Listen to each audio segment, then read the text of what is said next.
Today, fresh wild salmon patties. Now I say wild because farm-raised salmon is not as good as the wild stuff. Most of the salmon you get today is indeed farm-raised. Well, for example, here's an article.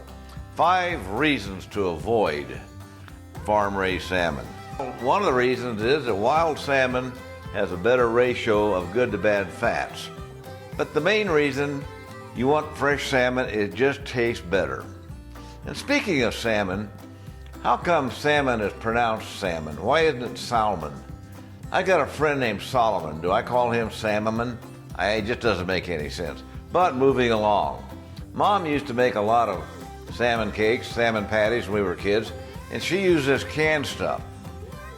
The patties were good, but I would look at this stuff out of the can, and it's kind of slimy, it's got skin on it, it's got bones, and it was probably farm raised.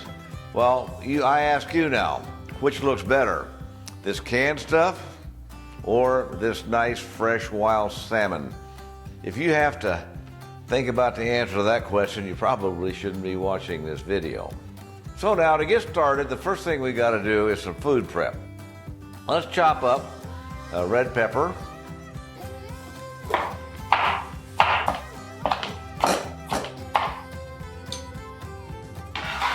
And now let's chop up an onion.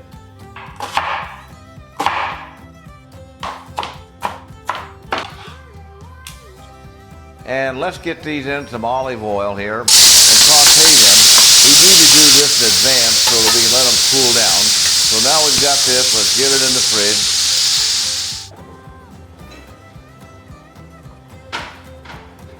So while this is cooling in the fridge, let's do some other prep work here.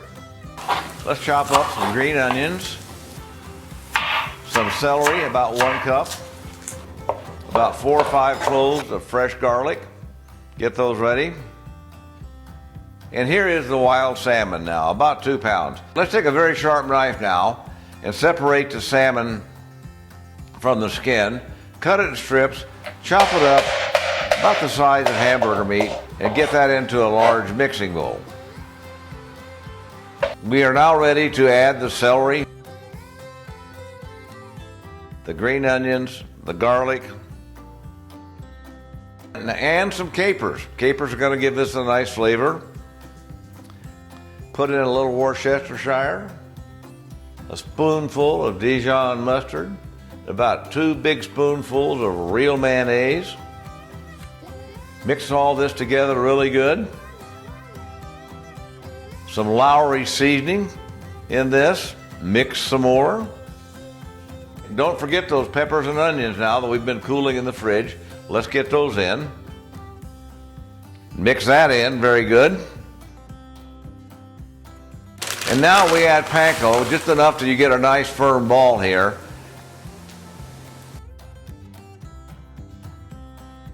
And we're going to put this in the fridge and let this cool down for at least 4 hours. If it's not really cool, it won't handle well when we're ready for the final cooking of these wonderful wild salmon patties. So in they go to the fridge. Let's get these out and get them into a ball, maybe just a little bit smaller than a tennis ball. And once we've done that, let's dredge them in Panko on both sides.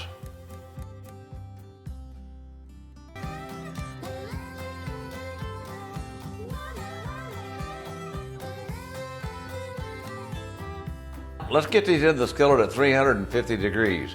I found that 350 degrees is a great temperature for frying things like salmon patties, shrimp, corn cakes, and whatever.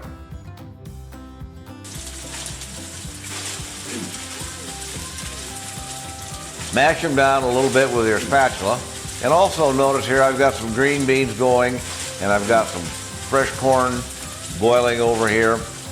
Green beans, corn, salmon patties, that is a match in heaven. Let these cook for about 3 minutes aside. Flip them over for another 3 minutes. Look how nice and brown these look. Get them up on a drying rack here for a little bit, let them cool down, and then prepare them for the final presentation with the green beans and the corn and these beautiful salmon patties. Don't these look great here? One thing you want to be careful about is don't let anybody eat these with ketchup. That's a sacrilege. I prepared these for my sister. The next thing you know, my sister has reverted back to her Oklahoma ways and putting ketchup on these beautiful wild salmon patties. Well, that's it for today. Remember, a clean kitchen is a happy kitchen. I think this is probably a happy kitchen today. Adios and yum, yum.